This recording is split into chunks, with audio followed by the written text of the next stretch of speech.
It's that time again. The annual conference of the American Society of Ag Consultants, otherwise known as ASAC, is going to be held in Fort Myers, Florida, this November 4th and 5th.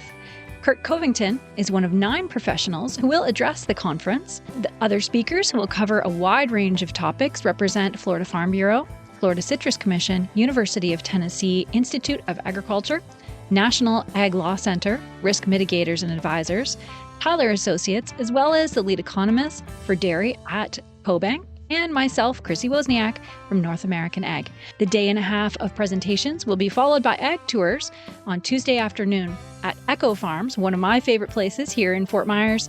Attendees will experience farming at its most creative, with unique demonstrations, plants, and techniques being used to help farmers and urban gardeners in developing countries. A second tour at Echo will showcase simple technologies that can improve food, water, and shelter for millions of people. A third tour of a hydroponic grower is also being planned. For more information and to register, visit www.agconsultants.org. That's www.agconsultants.org. See you there.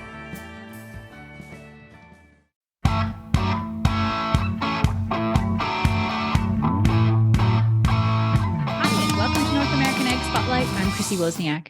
My guest today is an author, podcast host, speaker, blogger, and founder of Agrarian. He and his company specialize in training and teaching sales teams how to perform at a higher level using human-centered psychology. He's advised leading agribusiness companies such as John Deere, Bayer, DeLaval, Gallagher, and Worldwide Sires. We're going to talk about the top ways to increase your leads and sales by implementing the mindset of your buyer and tap into the psychology of selling. From Hawke's Bay, New Zealand, I would like to welcome Sinjin Craner. Welcome, and thank you so much for joining me today. Hi, Chrissy. Lovely to be here. So first of all, let's start off with your background. Tell us about yourself. Yeah, well, I was born and raised in the UK on a family farm, and my father was always involved in agriculture. So we had a small farm holding, and he was a grain and agricultural trader. So he did seed for the chemical crop science. He was director of Dow Geddes. So yeah, I was surrounded by farming from very, very early age. I think represented a very cheap source of labor on the farm for many, many years. And just grew in a rural community, and surrounded by farmers on all sides, really. So it's always been an area and a territory I'm very, very comfortable with and familiar with. Oh, that's great. And what's Agrarian, and who do you serve? Yeah, Agrarian is obviously the advancement of agriculture in terms of an agrarian society. And we serve open-minded agribusinesses and rural business owners that really want to improve their lead generation and their sales results. So we specialize only in the rural sector. And we get the privilege of training a lot of rural sales teams and working with a lot of rural marketing managers to kind of get them the respect and the results that they deserve. And we use human-centered selling, and we'll unpack that and what we mean by sales, because sales is done so badly most of the time, and we're pretty unsophisticated in rural in the way that we sell compared to some of our compatriots in other sectors. And we use what we call the rural sales superpower that we think is psychology. So I'll help you with that as well as we jam. Wonderful. And you also have a podcast. So tell me about your podcast, The Rural Sales Show. Who's your audience and what kind of topics do you cover? Yeah, so we specifically get on guests to talk to our audience who are rural business owners, agribusiness owners, who are kind of probably listen to podcasts like yours, your beautiful podcast, and all the wonderful episodes you've done. And we talk to world-class owners, sports people, mindset coaches, salespeople. We're very, very lucky. We kind of punch above our weight. I think we get a really good quality of guest on there. I sort of beg and bleed and borrow to get people onto my podcast and really hit the network hard. But really, I want them to come away every time they've listened to a podcast that they've learned something and that it has been time well spent. Because I really recognize, as you, Chrissy, when they listen to your podcast, people are investing one of their most valuable resources, which is time. And it's a finite resource. So I want to really reward that time, that it's time well spent with the listeners. So we really try to drop a bomb of value with our listeners, where we'll be talking about marketing, lead generation, psychology, persuasion, negotiation, influence, all sorts of things, high performance. And selfishly, I learn lots from talking to my guests too. So really always been a lifelong learner. So my podcast is really an extension of that. Amazing. And those are some great points there too. So let's get into rural selling now. What's the main problem that salespeople face every day? I think probably the first one is their relationship with sales themselves. Sales has a very awkward, yucky connotation. I'm a salesperson. And what we do is we flip that on its head. Now, I meet a lot of people who are really, really good. They're in the parts counter or the service department, or they're an agronomist or what it happened to be, and they're in the business of service. And that business of service serves their sense of self. They feel really good about that. Yeah. But then when we put the word sales in someone's job title, we feel really yucky and horrible about that. And because we've had such bad sales experiences ourselves as customers, right?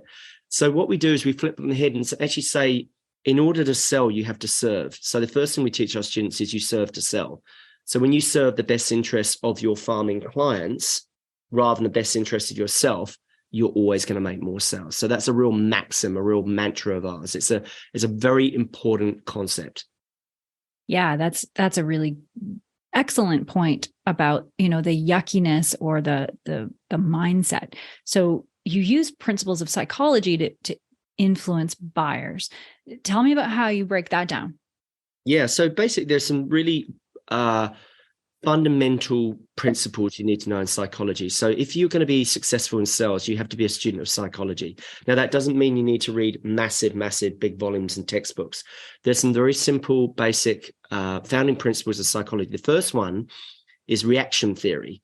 So reactions theory is where we react to being told what to do or forced or controlled. So in down here in Australia and New Zealand, our respective governments said in COVID, don't panic buy. Chrissy, what's the first thing we do when we're told not to panic buy? Panic. We panic and we go and buy. So what it is, it's a bit like when you are telling your kids to get ready or to clean their room, they won't do it because they're being forced to do it. So sales is something we should do with people, not at people. And so farmers particularly score very highly on the attributes of agency and autonomy. They like to be their own bosses, men and women, and they like to make their own decisions freely. They do not want to be forced into making a decision. As soon as they feel threatened by and losing that sense of agency or autonomy, then they will close shop. So when you're forcing the sale, trying to overtly control the sale, you are actually making that buyer feel unsafe, all right? Because what's happening is the most important thing you can do is you must not sell, you must serve. So again, another thing I want to be really clear to your listeners is the problem with sales is selling.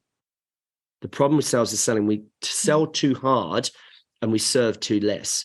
So what we have to do is we have to signal safety and say, look, Chrissy, we have this system.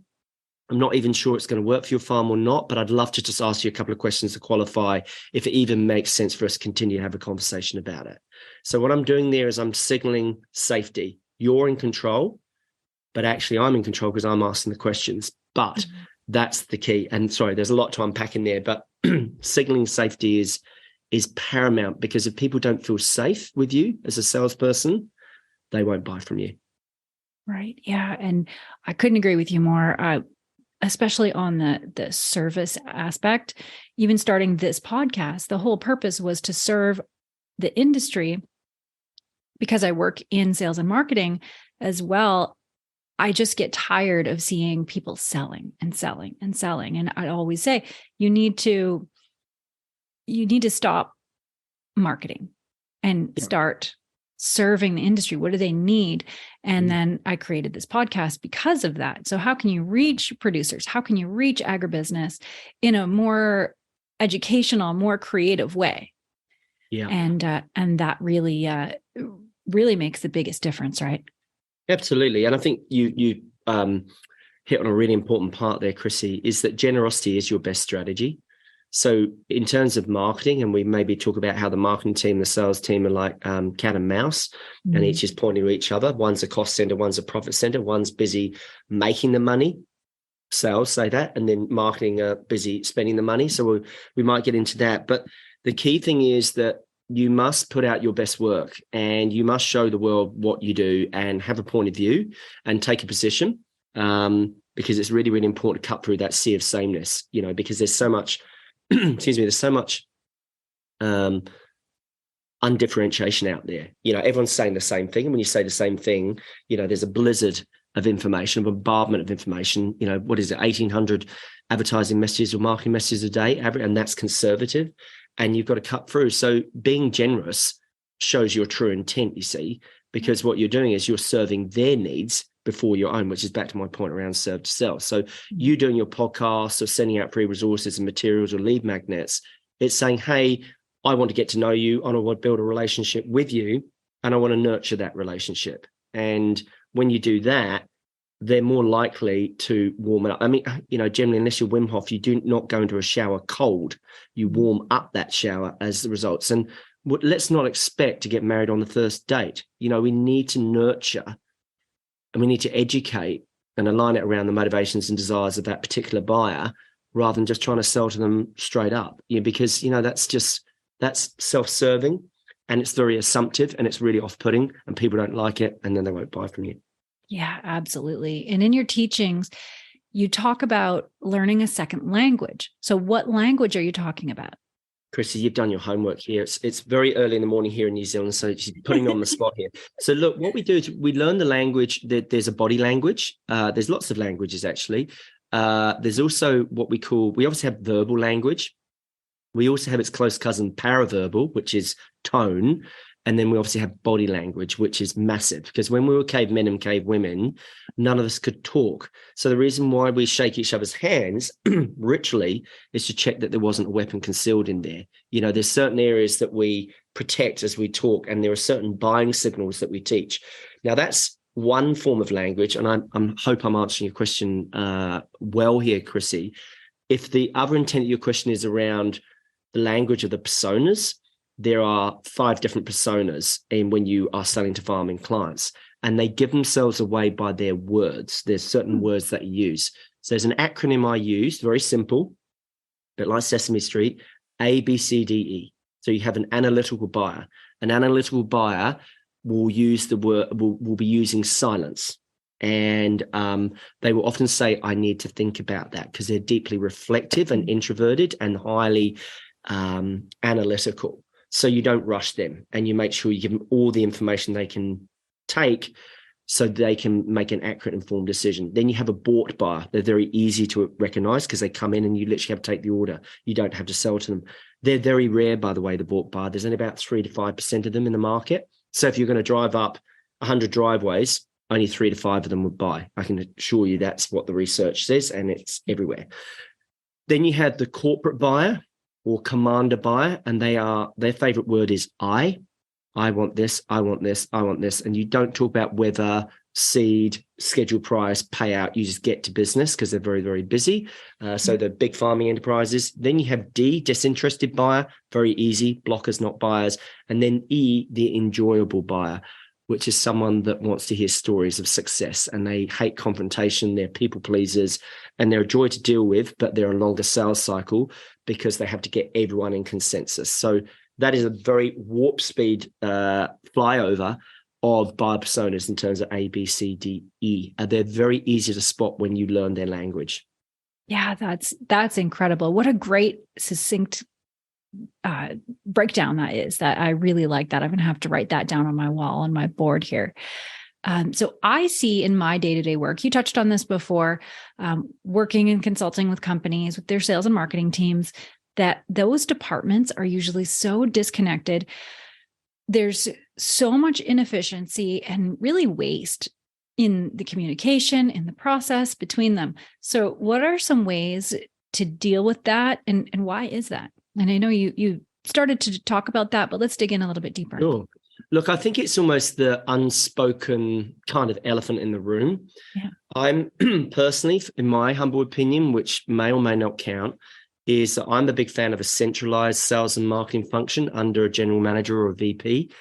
And it's really, really important because you've got to know what left and right hand are doing. I also think I'm going to be very contrarian here and brave and go out on a limb and suggest that marketing is a function of sales. So the marketing team work for the sales team. Now that there'll be marketers going, "Ugh, Sinjin, you can't say that."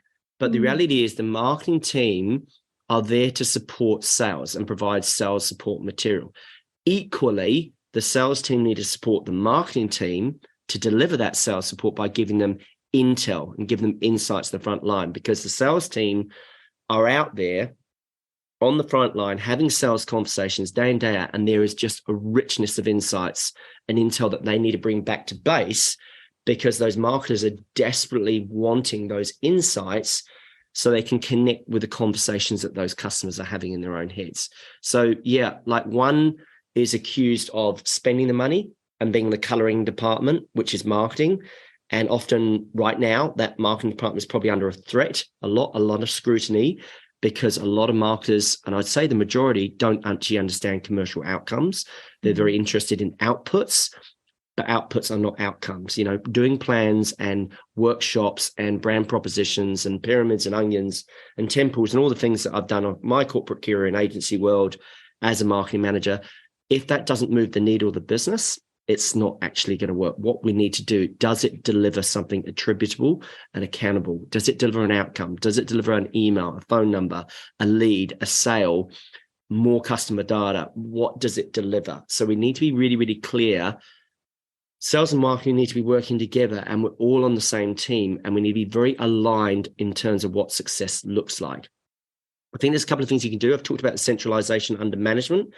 Also, I think you should be running sales and marketing teams together. Now, you can have your normal Monday morning sales meeting and marketing have their meeting, but you need to put them together sometimes. And again, you don't experience someone until you travel a mile in their own shoes. So marketing teams should be going out with sales teams, and sales teams should be spending time with marketing teams. But centralization, understanding, and the sales team supporting marketing to have a line of sight through to that frontline customer is really, really important, because there's a lot of research out there. But one of them I read recently is, I think it was like 73% of marketing material that is produced is never used by a sales team. Right. Because the marketing team doesn't understand the market. The salesperson understands the market because they are deeply immersed and exposed in it on a scaringly frontline basis each and every day. It's the sales team's responsibility to bring those insights and help that marketing team get closer to their customer, and then they all win. Right, exactly. And in my old corporate life, I was lucky enough to work with my brother, actually. It was a medium-sized company, a $50 million company. There's five, six brands under the company. I was the sales manager and my brother was the marketing manager.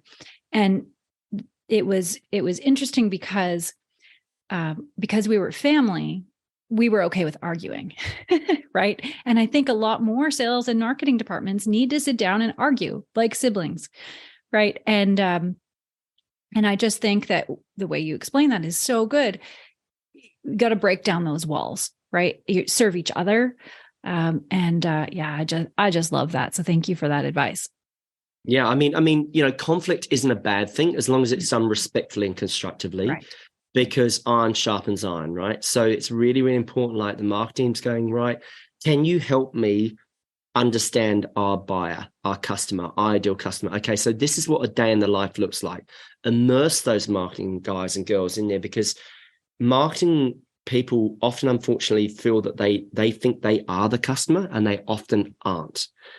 So they've got to spend time with that customer, spend time with the sales team, listen to the conversations, not just social media eavesdropping and listening and doing all the research there, but getting out and spending time in the market and really, really watching and observing. So ethnographic research, really observing and watching and seeing and listening to what that customer's doing. There'll be specific things that those customers are doing that provide the ingredients to a really well-informed marketing strategy. And probably one of the best advices I ever got is specificity spits cash. So what it is have some granularity and specificity. I can only say that because it's very early in the morning here, Chrissy, as you know, and I'm swigging green tea as I talk to you. Specificity and granularity are absolutely key ingredients to marketing success. Do not deal in generalities, deal in specificities, because those are the things that will trigger that customer to click or to find more. Yeah. And I have a funny story about that. At a trade show one time with that same company, marketing had just given us all of these new flyers Brochures. that were, Brochures, there was Give me some brochures. Yeah. There was one for cows and there was one for goats and there was one for horses.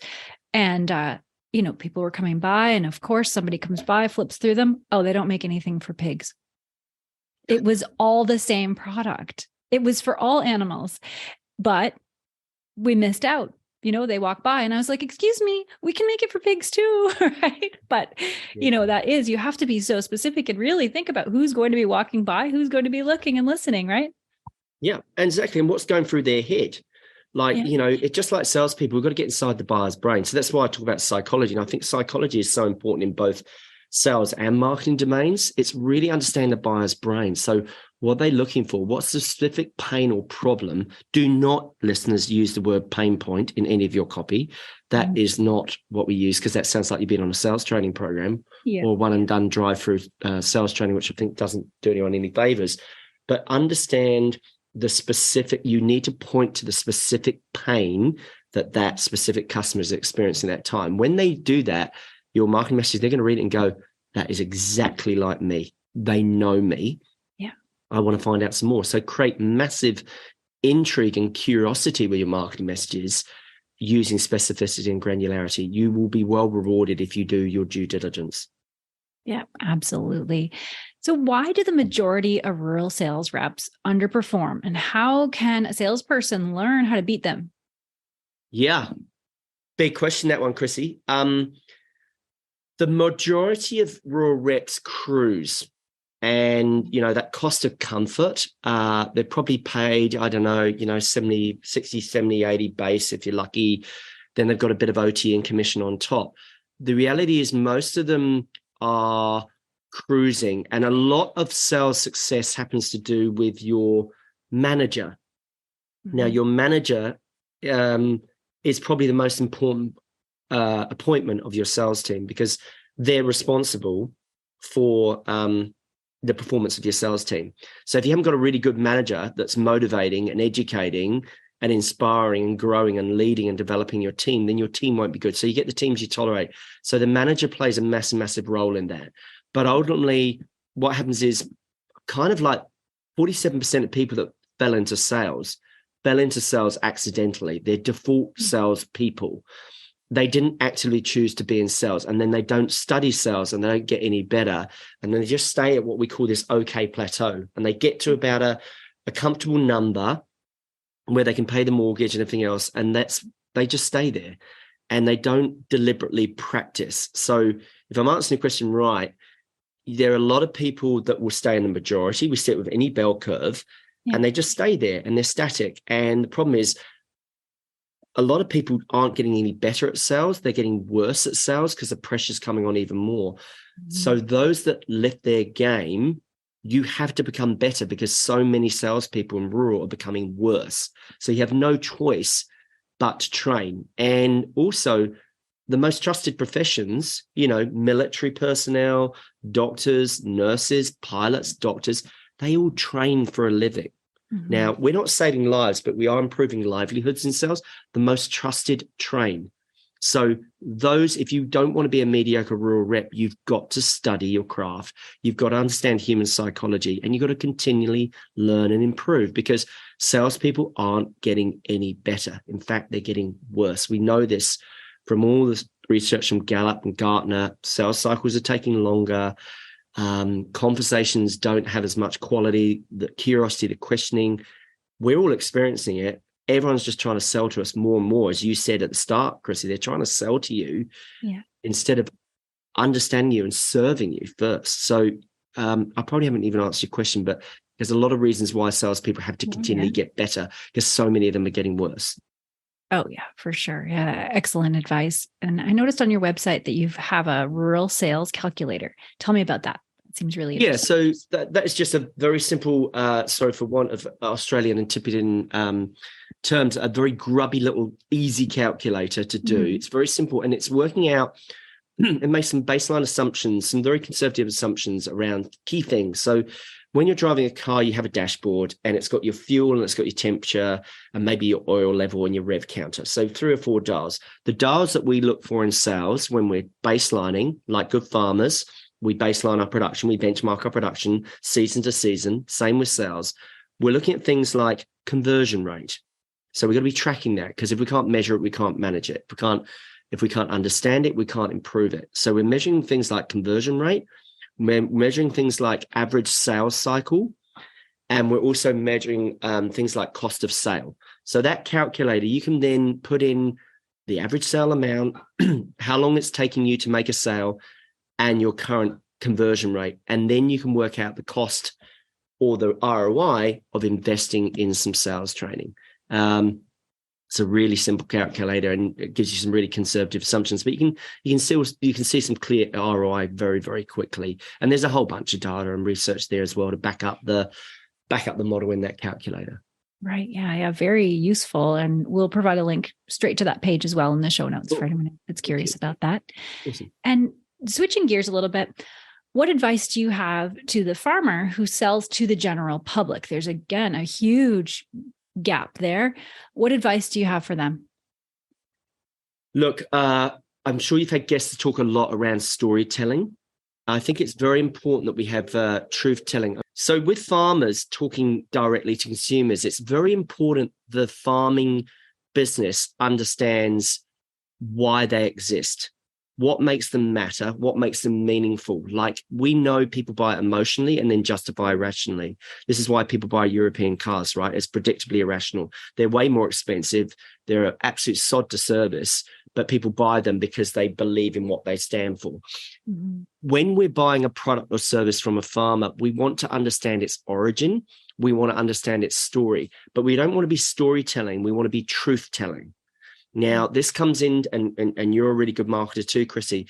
Your positioning is so, so important. One of the key things I think I could give to your listeners is focusing on your founder's philosophy, why you do what you do and why you do it. And when you're clear on that, you're going to attract the right customers. And most importantly, you're going to repel the wrong customers too. Often, the narrative and the typography and the font and the brand and the colors and all those things are beautiful, but the most important thing is to understand why do you do what you do, and why did you decide to do it? So people are looking for that meaning, and they want to know you matter. And if you can be clear on your narrative and you set your stall, your positioning, you're going to attract the right customers, and importantly, you're going to repel the wrong customers. So I would focus on your founder's philosophy, your why. So not all Simon Sinek, but what is the problem that you are trying to solve? And make sure that is a fundamental truth that appeals to that particular market. I would also say understand your market intimately and specifically, like we spoke about. So it's really, really important that you understand that customer intimately. So don't just go barreling in there thinking that you can sell your product or create a product searching for a problem to solve. It's very, very important you understand who your market is and what matters most to them, and then aligning it to what you do. So, yeah, I mean, that's a massive subject in itself. Oh, for sure. And also, Chrissy, you would advocate this anyway, be a massive user of social and digital. Don't be a dinosaur. Get on there.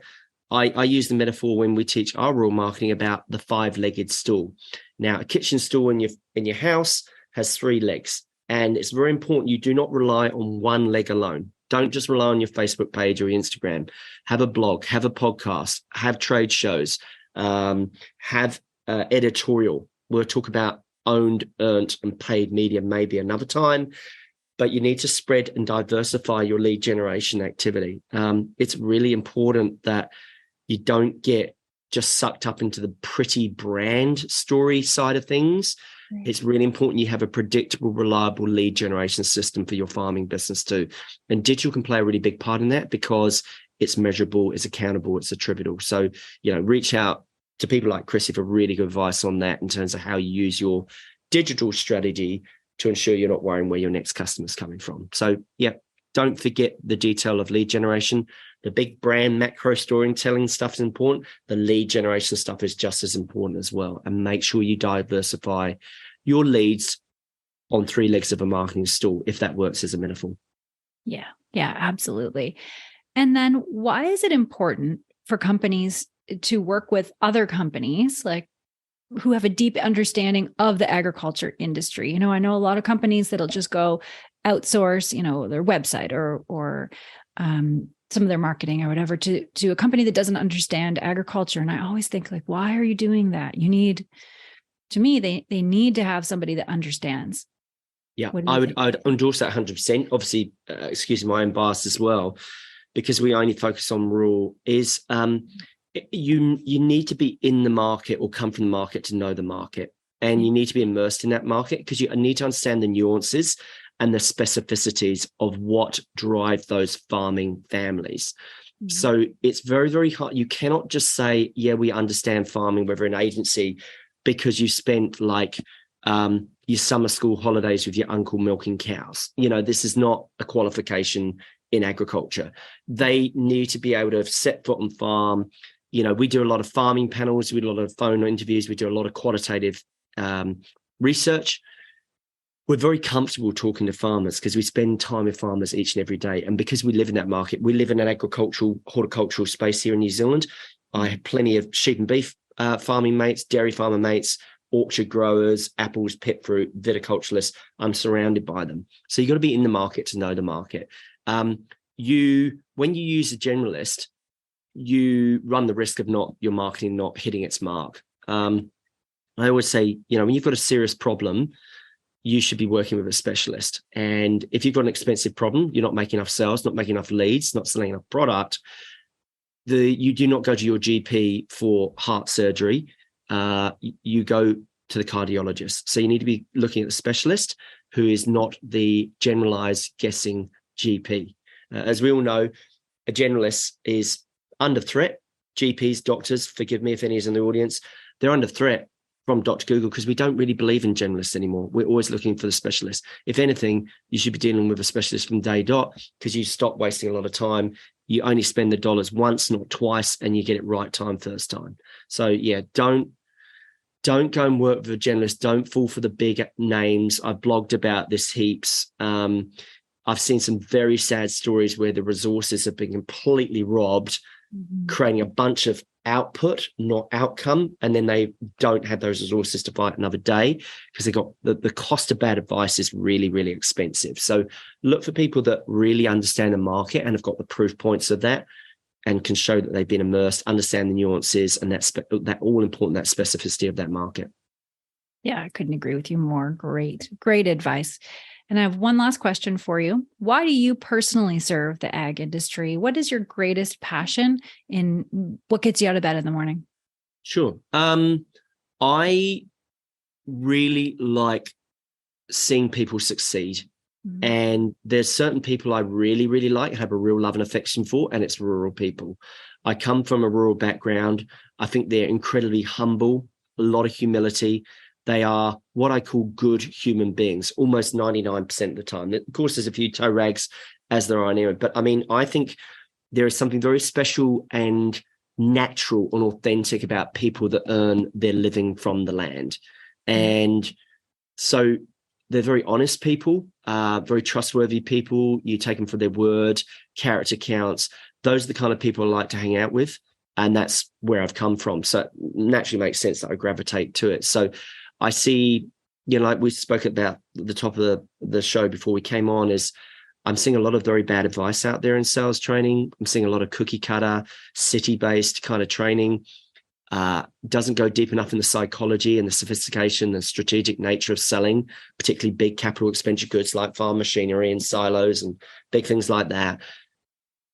I like to see good people succeed. And good people deserve good things. So that's why I get out of bed in the morning. And I really love to transfer my knowledge and train teams and managers to get the results and the respect that they truly deserve, because I want to elevate the world's perception of rural reps. Often we're sort of downtrodden and yucky and what's he here to bloody sell me now? And I don't need anything. And oh God, he comes up the driveway and everything else. So all that yuckiness, I want them to have a lot more confidence and conviction in their conversations and arm them with the tools to do that. So that's why I get out of bed in the morning. That's what gives me a real kick. There's nothing better than my students come back and saying, hey, I used your training, we did your program, and we got some great results. And we do get great results because we guarantee them if they do the work. We know we get results when they do the work, because nothing works unless you work.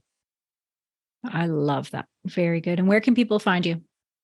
So if your listeners are interested, and I haven't bored them senseless already, you can go to ruralsalessuccess.com, and that's got all the kit that you need. There's a lot of free tools and resources.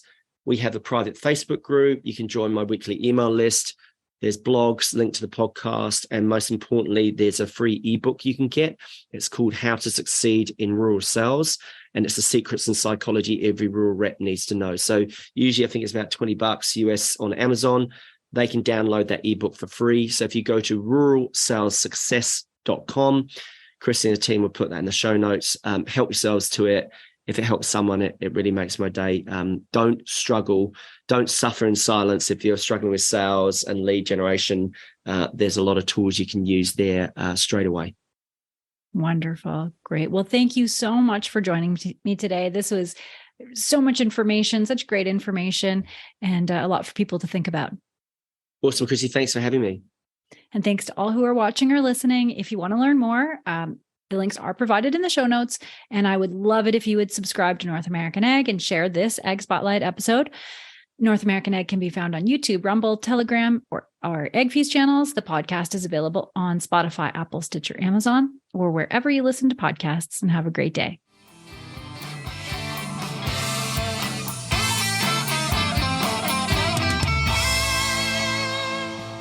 Our newest podcast by North American Ag is called What Color is Your Tractor?